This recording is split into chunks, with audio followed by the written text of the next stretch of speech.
So here's how to invite your friends to Roblox games. So first you want to open your browser and then head to roblox.com and make sure you're logged into your account. And then you will simply pick any experience that you want to play to invite your friends to. Then click on the play button. Now once you are inside the experience and it's loaded in and you're playing, you can click on the Roblox icon on the left top. And then you will see people section. Under people section, click on invite friends.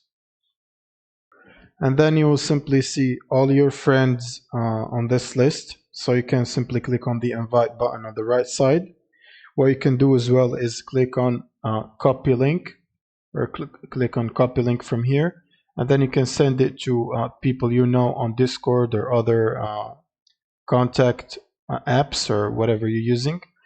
And then they can use this link to join you in this experience. And that's pretty much it. Thank you guys for watching and subscribe.